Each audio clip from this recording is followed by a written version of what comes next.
Hello everyone! I would first like to apologize that I can't be there with you in person. I had travel issues due to weather and was unable to book a reasonable flight that would get me there and back again.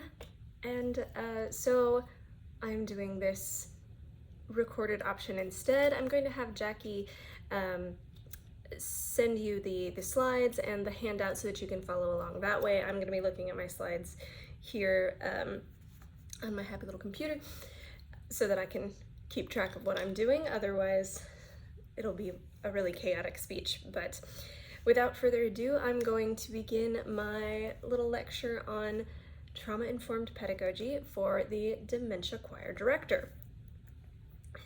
Now, to introduce myself, my name is Sarah DeYoung. I am an adjunct instructor of voice at Oklahoma City University, and I have my Bachelor of Music in Music Theater from that same school, Oklahoma City University, and then my Master of Fine Arts in Musical Theater Vocal Pedagogy from Boston Conservatory at Berkeley. Vocal pedagogy, for those who don't know, essentially is a fancy word for saying voice teaching. So,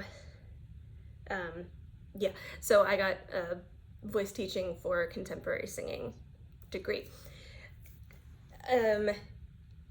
While I was at Boston Conservatory, I studied trauma-informed care. That was my main area of research and remains that my area of research today. And what got me interested in the trauma-informed voice care was the link between, there is a strong connection, as we the dementia choir directors know, there's a strong link between well-being and the singing voice. And now when students start to train to be competitive singers, it can rob them of some of the joy.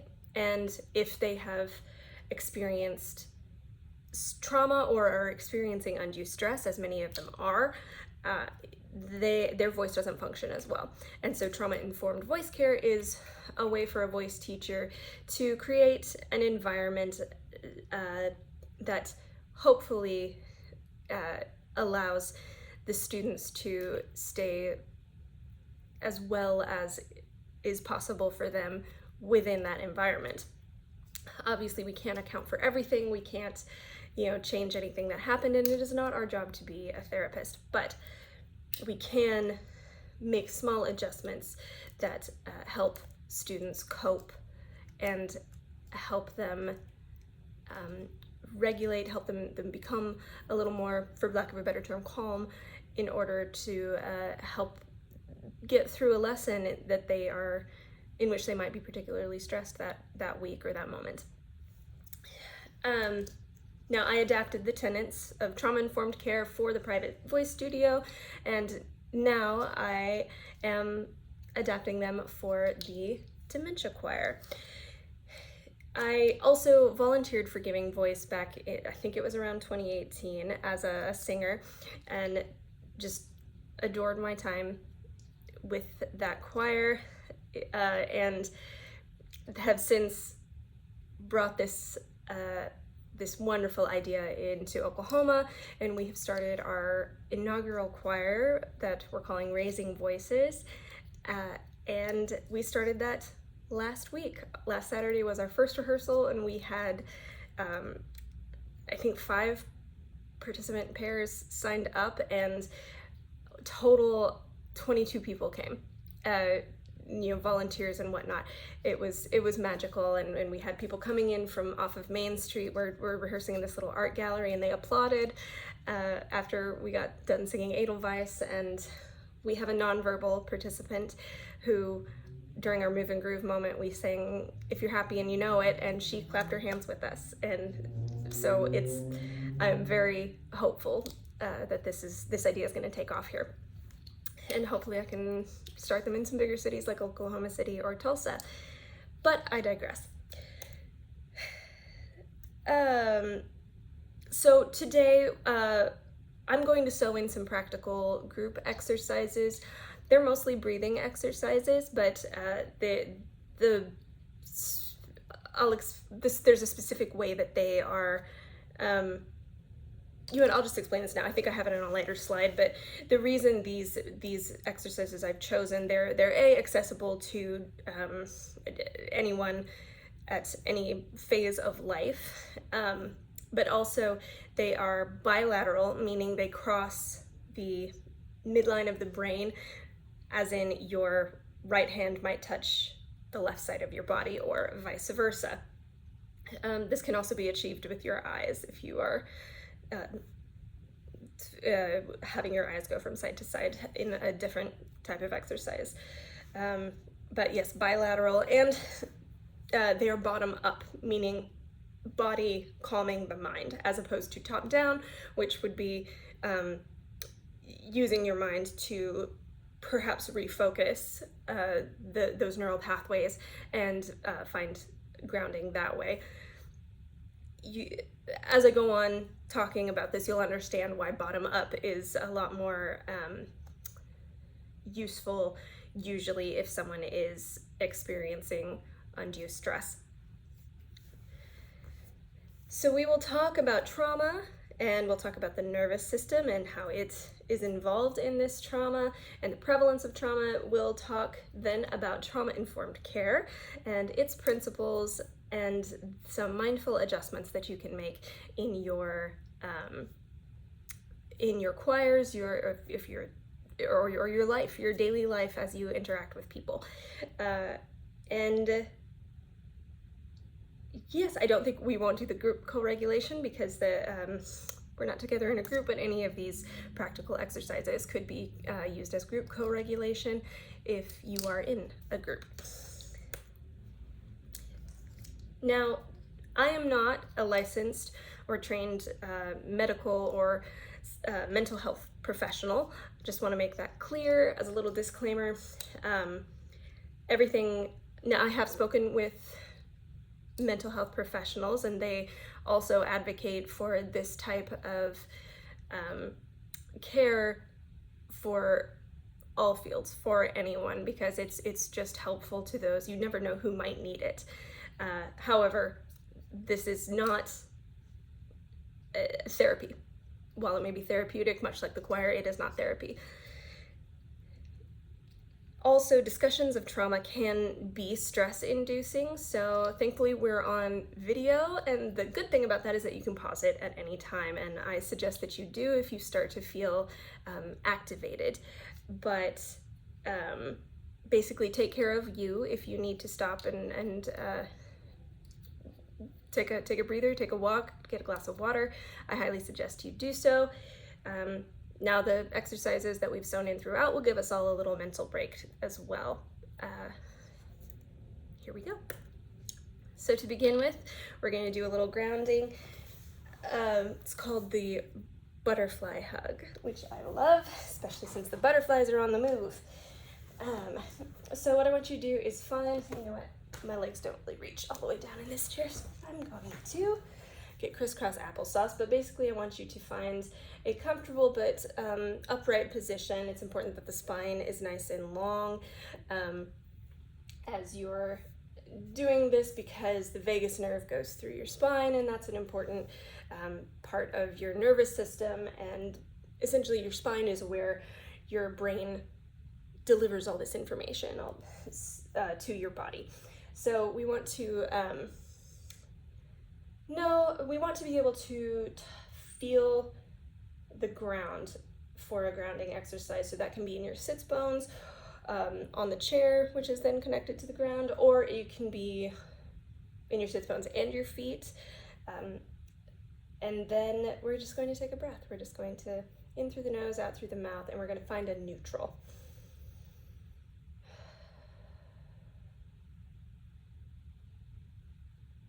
Because you never know what maybe you've been carrying around until you release it through one of these breaths. It's important to kind of find that neutral, because these regulating exercises can do things like lower your blood pressure, or just take you from, a 10 to a 2. So that can be a little bit disorienting. So we kind of want to find neutral before we go into a big regulating exercise. So I won't go into this much detail about the finding of each breath each time, but this is an important aspect of these exercises. Now, with a butterfly hug, what you're going to do is you're going to tap. And again, we've got bilateral, right arm touching left shoulder, left arm touching right shoulder, and we're alternating so that your brain goes, oh, I feel something here, I feel something here. Back and forth and back and forth.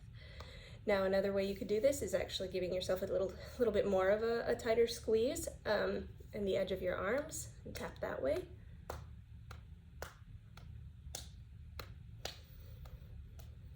Breathing while you do it, or my personal favorite is actually to stroke downwards on your arms. Simple as that. Moving on. Let's talk about trauma.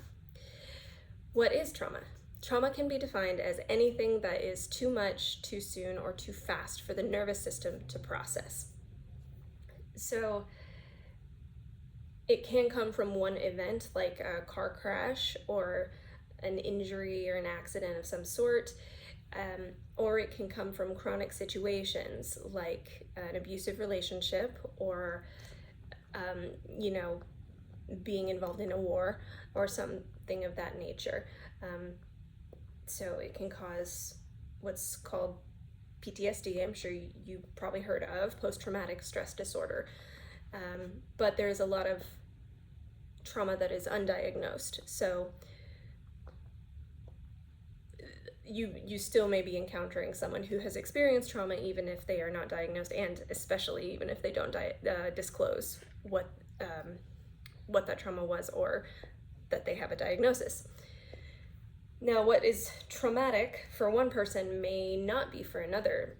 I'm going to use this analogy of the car crash throughout, but some people may experience a car crash and walk away without lasting psychological effects, but another person may in fact have sort of flashback moments and whatnot to this event. The other really important thing I want you to know about trauma is that it lives in the body. So say I experienced a car crash, if I am remembering or if I am reminded of this event through, you may have heard of triggers. Triggers are stimuli that reminds your unconscious mind of what has happened. And for instance, if it was a red car, perhaps it was that color of red that I got into an accident with. When I see that color of red, even though I know that blanket is not a danger to me, that color is still associated with the car crash and the car and the crash. And so my body may return. Do you see how my shoulders are kind of lifting up and my arms are even bent a little as though I was, in a driving position? Your body starts to return to that state that it remembers being in at the time of the crash. Gonna let that one go. We're gonna talk a little bit more about that process in a moment, but I first want to talk about the prevalence of trauma and its relationship to dementia. Trauma has been called the hidden epidemic by Bessel van der Kolk, who wrote The Body Keeps the Score. He's one of the top researchers of trauma in the mind at least, because there's also obviously physical trauma that you can have as well. But there was a study done in the 90s that determined, that used adverse childhood experiences and studied whether experiencing these ACEs, adverse childhood experiences, what was the outcome later in life for people who experience these things in childhood.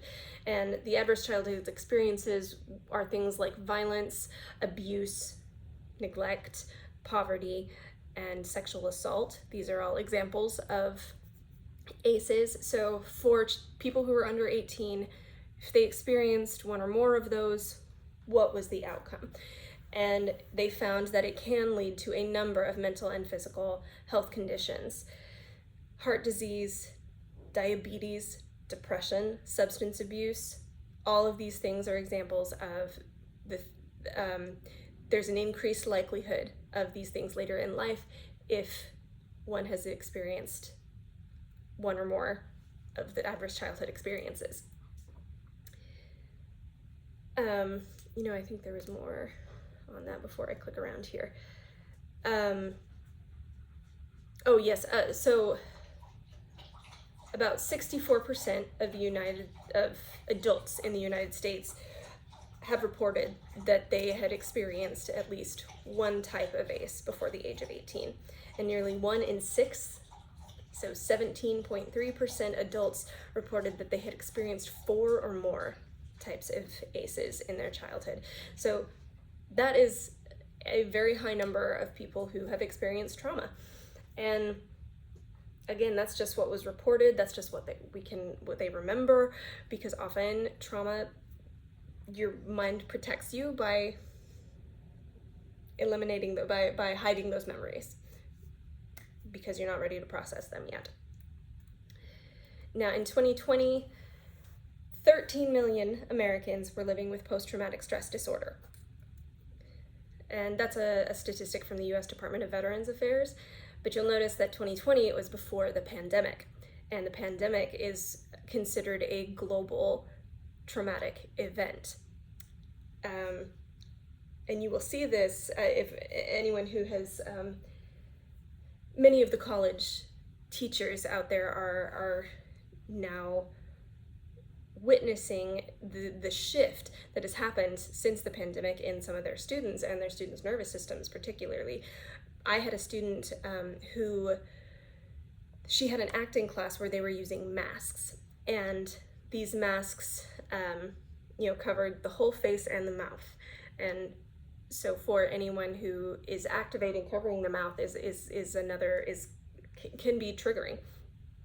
Because you can't breathe as well. It's just it's one of those things you want to be careful with. And she ended up, so not only was her face covered, but everyone looked really creepy in their masks during this class. So she had to leave. She had to leave the class, and come to find that she was not the only one who was experiencing negative emotions more than usual because of this, more negative emotions than usual because of this course that she was taking, this unit in her class.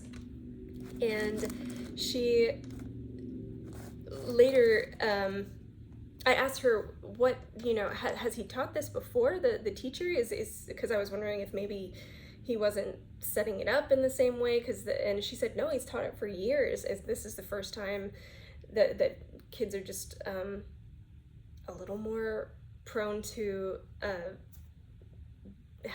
experience excessive stress due to things like this mask exercise.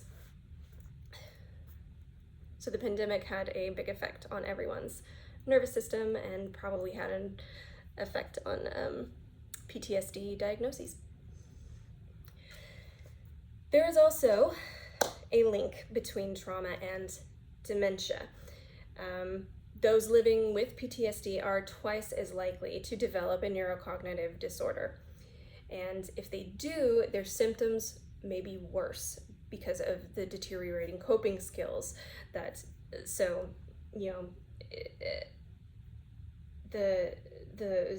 because of the confusion that is often experienced by persons living with dementia. They are already, at a higher stress level, and they are already it is already not as easy for them to come down from that stress level, and so symptoms, and they could get easily triggered, and we're going to go back to that in a moment. Well, actually, we're going to go into right now, because studies suggest that individuals with Alzheimer's may retain memory longer for emotionally negative experiences. despite the progression of the disease. So these things, these traumatic events, are living longer in their memories, and so this red, like if I had that car crash and I had dementia, this red may be faster to trigger me, and may stay in my memory longer than my happy memories, which is it's very, that's next slide is entitled "The Body Keeps the Score," a throwback to Bessel van der Kolk, that trauma researcher. Again, he named it that because it lives in the body. And here's what happens. As we're walking through life, our unconscious mind is scanning for danger. We are continually searching to make sure that if there is something we need to deal with, to run away from, to fight, that we can do that a signal is sent to the rest of our body to engage and solve that problem. So this is called neuroception, or has been named neuroception by a neuroscientist named Stephen Porges. So neuroception, as we're our brain looking around. So, and that could be any of our senses. That could be the back of my mind going, where is that color of red? Or it could be a smell, the smell of gasoline that I smelled after that car crash, or the sound of, screeching tires, something like that.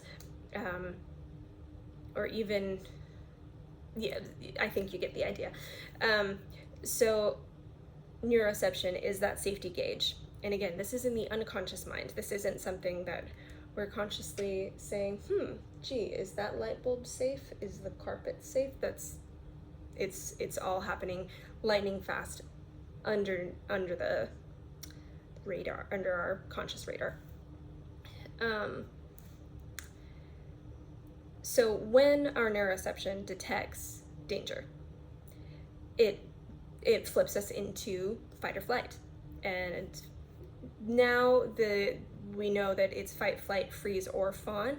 So depending on what the stimuli is that we have detected, we may go into fight mode and lash out. We may go into flight and just run away. We might freeze like a possum. And emotionally, that can look like dissociation. That can look like eyes glazed over, or words not coming out very quickly. I'm behaving this way to give you an example of something, because these survival responses, when we get triggered, I got ahead of myself a little, but when this fight or flight gets triggered, I got way ahead of myself. I apologize. We're gonna circle back. Neuroception, safety gauge, fight or flight gets triggered. Now, if this fight or flight impulse is unfulfilled, if we are trapped, if we are unable to escape this moment of great danger when we want to fight or fly, then essentially, if we can't process that, if we can't get it through our system, then it stays in our body, that fight or flight response, and it injures our nervous system, it injures our brain. So that our fight or flight response then becomes overactive. And that's why these triggers happen, because that response is still not out of our body. We haven't gotten it through our system. And so I see that red now, and because that's still inside me, I go into what's called dysregulated arousal. And now we're back to what I was talking about before. Dysregulated arousal can look like hypoarousal, so that's fight or flight, and that can look like someone being pretty jittery, or their train of thought not quite going in one single line. They're speaking really fast or kind of hyperventilating, something like that. Versus freeze, that I was talking about before, which can look like low energy, etc., those things I was describing. So fight or flight, freeze. Now there's also fawn, and fawn is the people pleasing. We now know that people pleasing is a type of trauma response. Think of so freeze, I use the example of a possum. For fawn, think about, when two dogs are fighting and one of them submits. That's sort of like fawn. It says, you can't hurt me, I'm innocent, I'm just a baby. That's sort of where it innately comes from. So this all happens lightning fast in the nervous system. The fight or flight is your sympathetic nervous system kicking into gear, but what we want is to return the body to the parasympathetic nervous system, which is rest and digest. So all of these exercises that we're doing are helping to return your nervous system, get your nervous system out of the sympathetic fight or flight and into parasympathetic rest and digest. So let's do another one, shall we? This is called the breath of fire. That's my favorite term for it. I've also heard it called ocean breath. There are lots of names for it, but it's a pranayama breathing technique, nadi shodhana, and what we're going to do is we're going to find our little neutral again.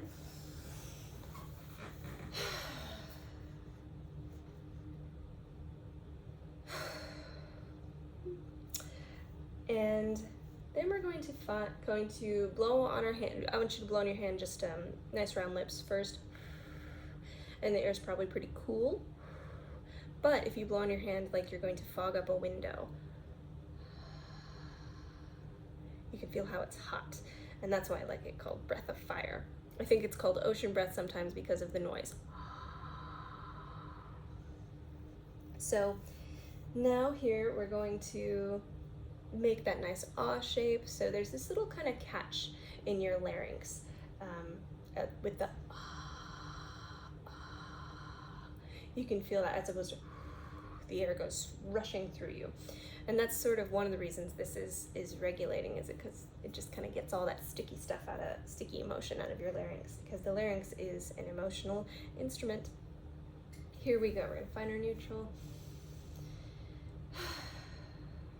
And now, breathe in through the nose.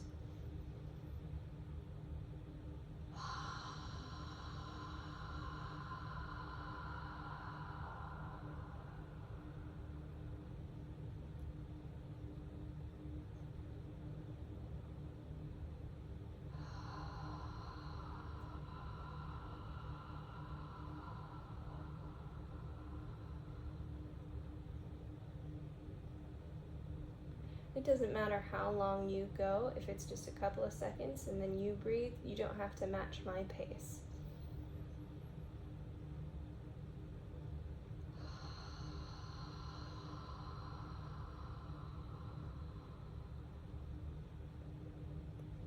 And you can do that for as long as is useful to you. The reason I like this one is because you can link it back to that vowel.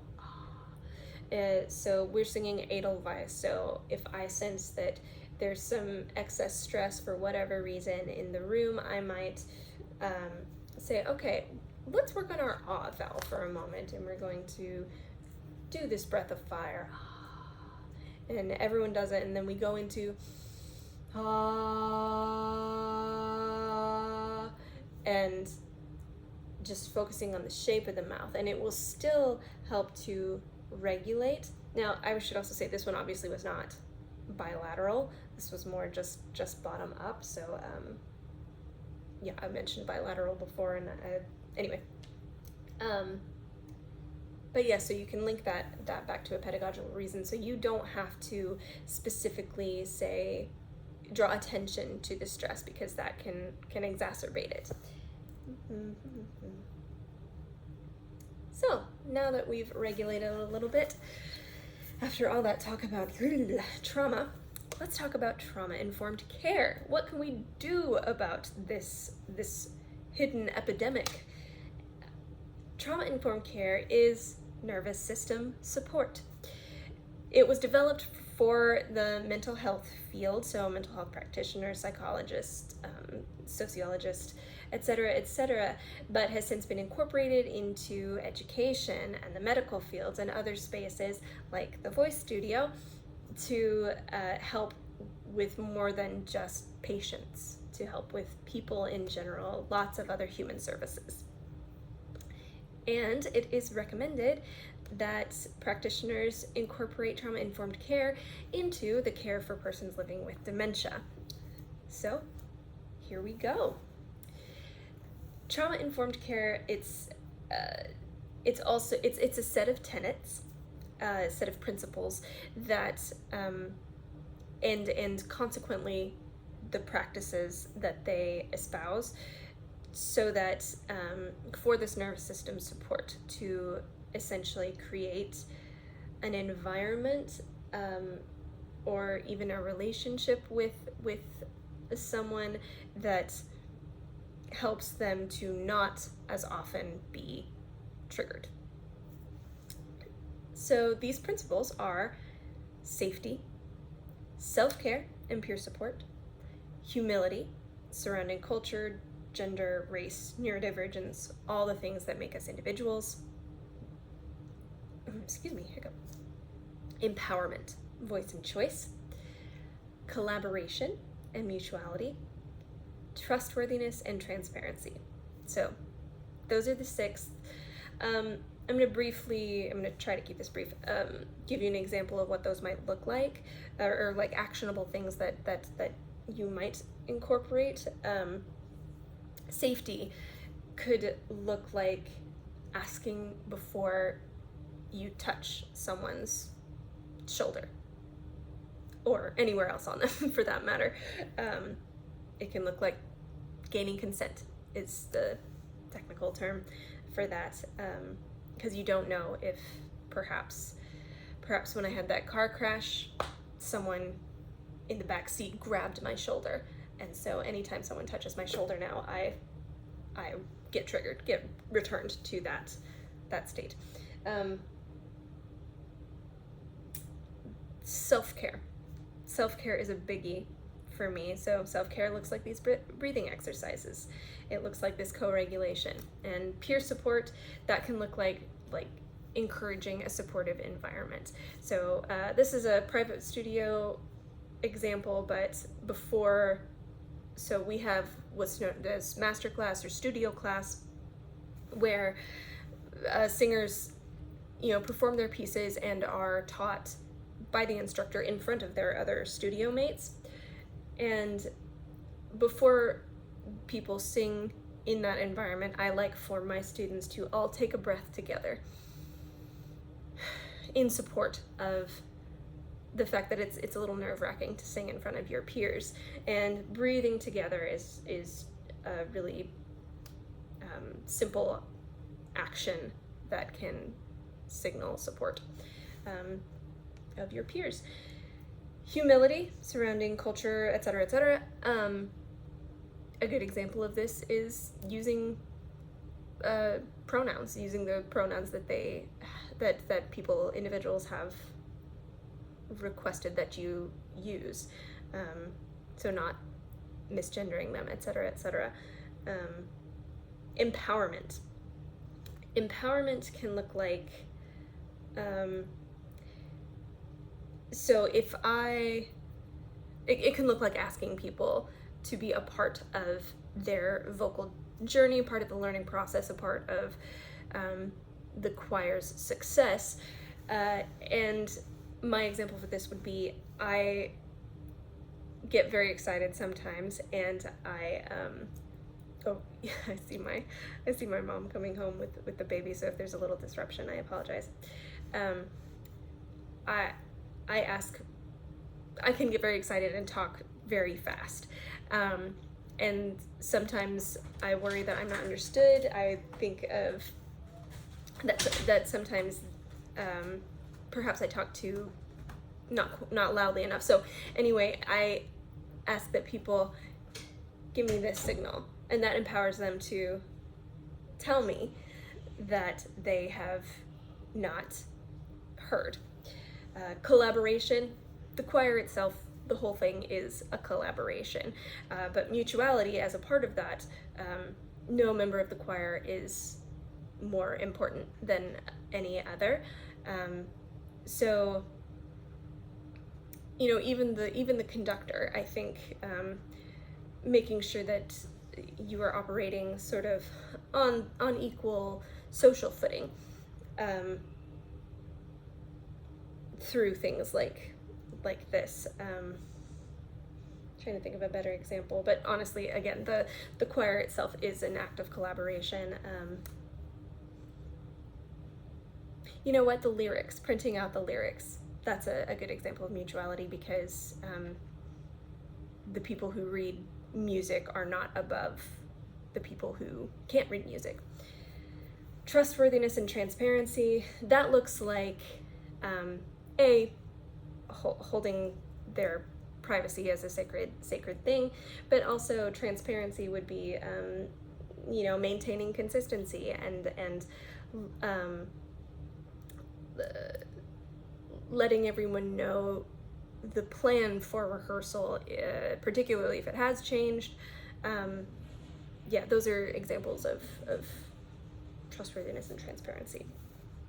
So in the next slide, or perhaps on your handout, you will see this big star.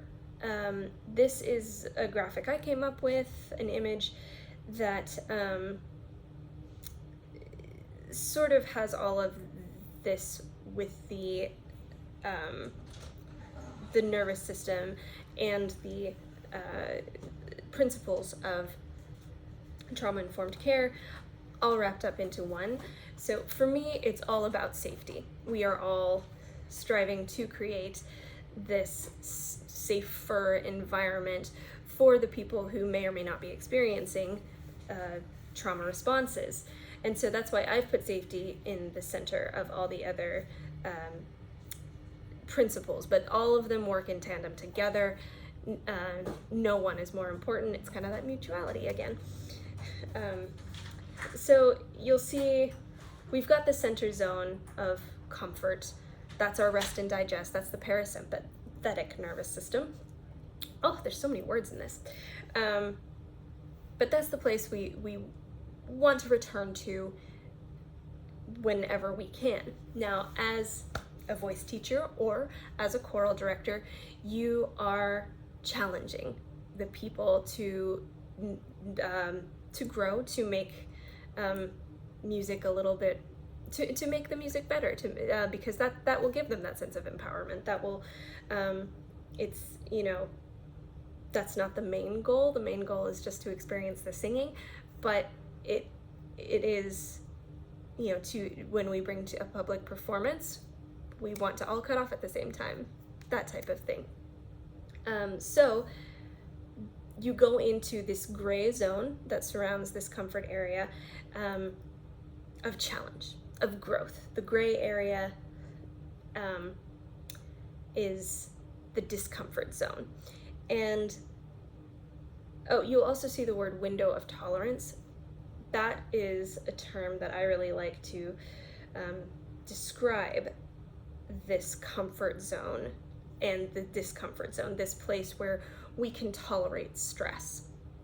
Because any type of stress, whether it's distress, which is dangerous stress, or eustress, which builds stress tolerance, you'll see that at the top of the gray area. Eustress or distress, both of those can be triggering and throw you outside of this window of tolerance and into the danger zone. So you'll see that the discomfort zone is a serrated line. It's not a hard line. Everyone's is different. You can go in and out of it very quickly, you being the collective you. Anyone, particularly those who've experienced trauma, can go in and out of it very quickly. And it can send you into that fight or flight, into that survival response. So that's essentially how I see all that, in a good way for maybe you to remember it. Now, I want to compare the tenets of trauma-informed care to the values of the Giving Voice Chorus, because there is so much that is the same. Especially empowerment, collaboration, and inclusion. Inclusion, that's humility. That's surrounding culture, race, gender. That's what inclusion is. Empowerment, exact same. Same wording. Collaboration, exact same wording. Joy and well-being, well-being, that's safety. And thinking about innovation, I mean, it's a wonderful value, but I don't know that it has a direct correlation with, well, you know what, innovation, I could spin that as collaboration. We want to innovate new ways to collaborate with people, but and I would argue that all of this is, we offer safety and transparency and trustworthiness through this support, through privacy, and it's all toward the goal of self-care and peer support. So, point of all of this is that Giving Voice is already, I would already consider it a trauma-informed organization. Let's do a little buzzing bee breath before we wrap it up. Getting into my neutral position. So for any of these, you can close your eyes, or you can just use soft focus. I usually prefer that myself. I don't know why, but that's just more comfortable for me. The buzzing bee breath, we're going to find our little neutral breath, and then we're essentially just going to hum.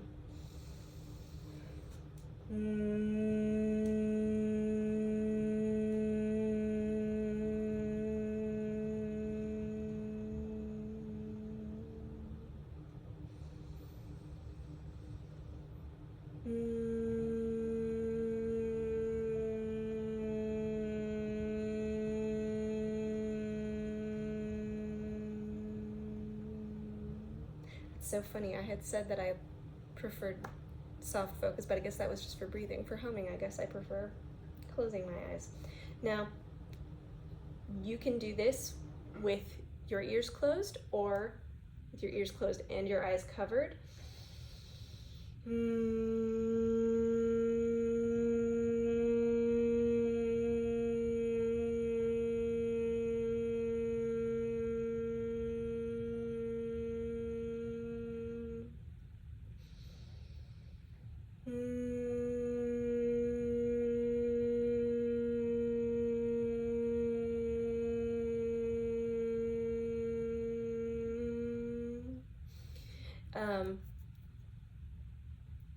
But I think if you're doing it with a choir, I probably wouldn't ask people to cover their ears, because I would want them to hear everyone else's hum, because it does not have to be on the same pitch, it doesn't have to be at the same time, so it creates this heterophony, and that can be a really interesting thing to listen to. It can help you teach blending skills, and just listening outside of your own body. So that's why I like the buzzing bee breath.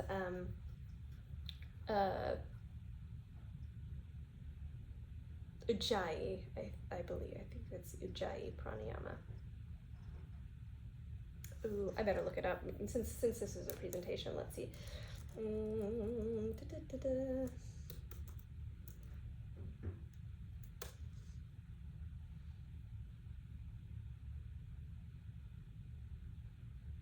I apologize. Ujjayi is ocean breath. I think I got them backwards. Let's look up.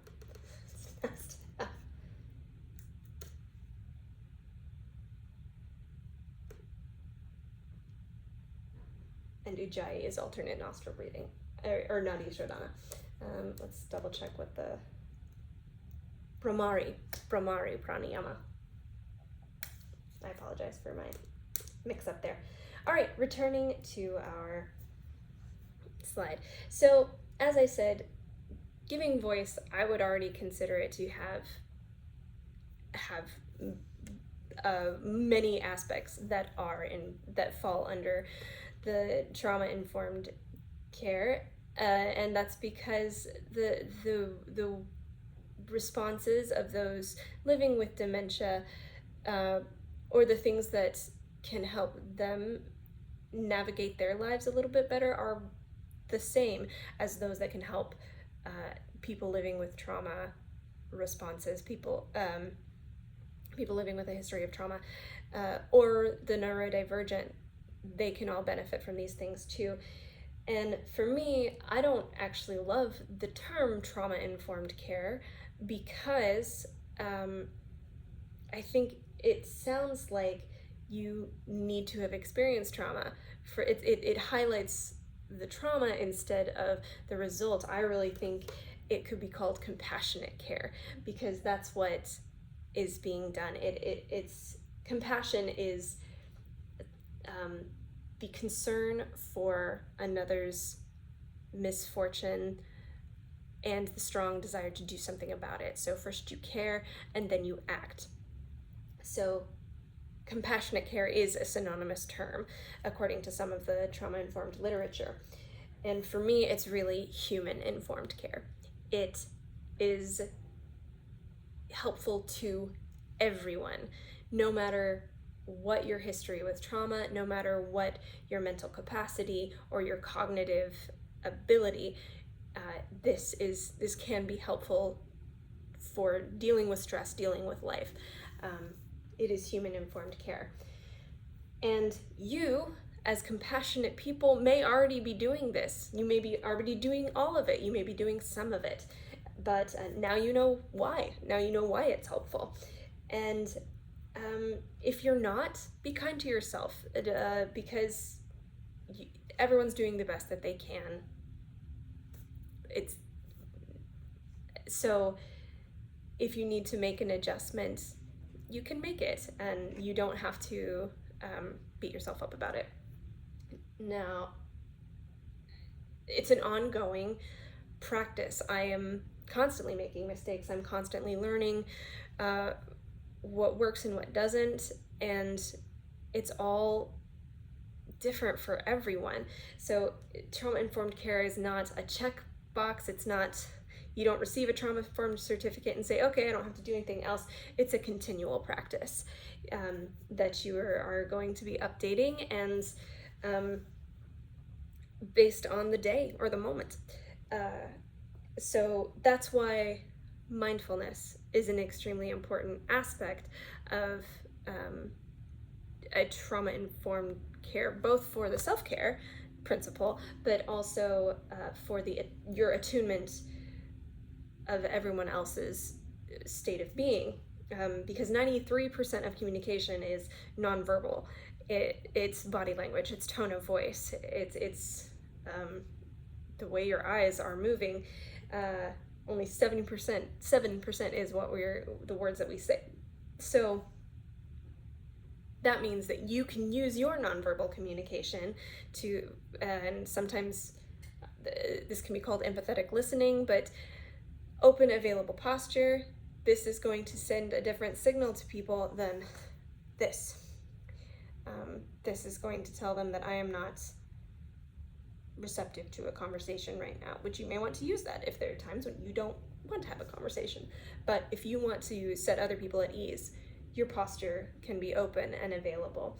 You can make eye contact that's a little more comfortable. That doesn't mean staring down, but it means returning to their eyes and watching their eyes. Are they uncomfortable with the eye contact? Do they want to look away? In which case you might want to back off. Nodding, smiling, all these things that say, I'm with you, I hear you, and whether I understand fully or not, I'm trying to. I think if there's one adjustment that everyone can make, it's a pause. Pausing and doing a quick body scan. Where is my discomfort? Am I breathing? Can I feel my feet on the ground? This just a pause helps us from reacting emotionally, maybe, or reacting in such a way, reacting too soon, reacting before we have determined what the most helpful reaction is. And I put a little graphic on mindful adjustments. This is a heat map of where people tend to feel these emotions. So they interviewed people and said, where do you feel happiness? And people, pointed in their body where they felt happy. So I love it because it's very similar to the way I experience these emotions. Shame is my favorite one of that because it's right behind the eyes, and my eyes, I always feel that when I feel shame. Anyway, so you can body scan, where am I feeling activated, and pause before you act. Yes, so the next slide, the co-regulation bilateral, I already talked about all that, so we're gonna skip it, and I'm going to leave you with rhythm is regulating. And so this is a part in the presentation when I probably would have had us all do a little dancing, but since we're not here, since I'm here and you're there, so anytime you are singing together, if you are in rhythm, if you hear the rhythm, it's regulating. So we love that. I think I'll give you one more breathing exercise before we go, and that's alternate nostril breathing, since I was talking about it with my pranayama. Thanks, Ujjayi. So you're going to put your finger right here, and this is if people are comfortable touching their faces, but what we're going to do is we're going to alternate plugging our nose here and here, and inhale with one nostril plugged,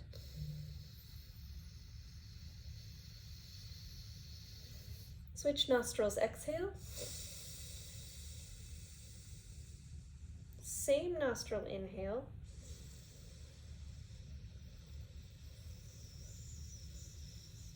switch nostrils, exhale, same nostril, inhale,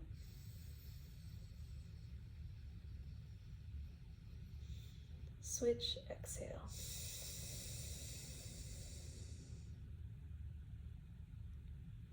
So please feel free to reach out to me with any questions. My email is smdeyong@gmail.com. So that's SM as in is my middle name Michelle, so Sarah Michelle SM, my last name DeYong, DEYONG @gmail.com. Yes, and big thank you to Jackie for organizing all of this and for being adaptable when my travel plans were sadly canceled. And congratulations to all of you on your choirs, and I hope you reach out.